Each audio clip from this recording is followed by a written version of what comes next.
First of all, it's such a great script, and I thought, you know, that period in Hollywood when we're transferring from the silence to the talkies is just fascinating. And of course, you hear the name Damien Chazelle, you think, you know, where do I sign? He's so brilliant, and turns out to be as nice as he is brilliant. My first reaction, though, when I read the script was, whoa! Was Hollywood as wild as all that? We have some party scenes that are pretty uninhibited, shall we say. Jack Conrad is Brad Pitt. He's the Brad Pitt of his day. And so, of course, she always wants to sit down and have a chat with Jack about who he's married to that week and, you know, how he feels about his current film he's working on, how he feels about his current leading lady, et cetera, et cetera, et cetera. So whenever she can get some words in with Jack, that's the coup. That's the big coup.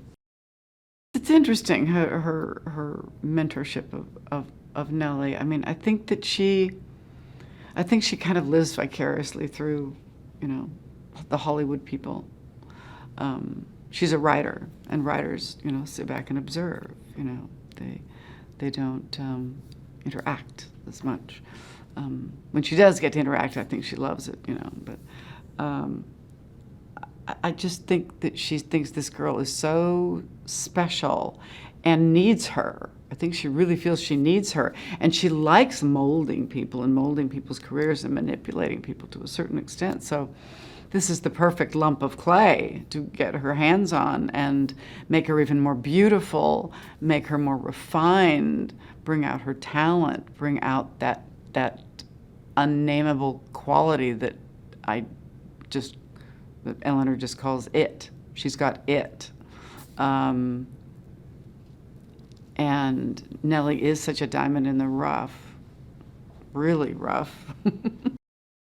Good costumes always help, always help. It makes you move differently, it makes you feel differently about yourself when you look in the mirror. It makes you, puts you in a different time period in your mind. I mean, or it will remind you of characters from books or movies that you've seen that, you know, people underestimate how important that is, you know. And she's, you know, one of the best. I mean, she's stellar, and she's had all of my costumes handmade. Some of the pieces are antiques. And she's had a milliner make all my hats. So that's been really fun. Most people probably don't know much about the history of Hollywood at that time. There's little bits and pieces, you know, Rudolph Valentino and Theda Bara and things like that, but and Flappers or whatever. But I mean, I think to really delve into that time and seeing people who started this industry who only because they wanted to make a movie, you know, they wanted to go out in the desert and set up a camera and make a movie. You know, it wasn't about corporate stockholders and things like that. The people who started the industry, you know, the people who own the industry now are very different people, but to show that kind of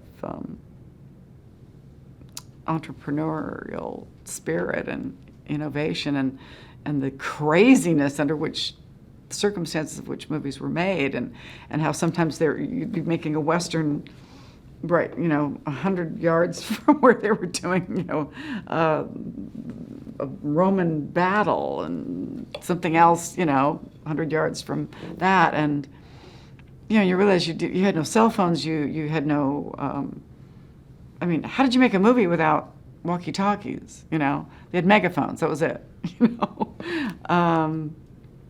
I just think people will be delighted, you know, to see that early rough and tumble way it started, because it's become so slick and so high-tech and so glamorous.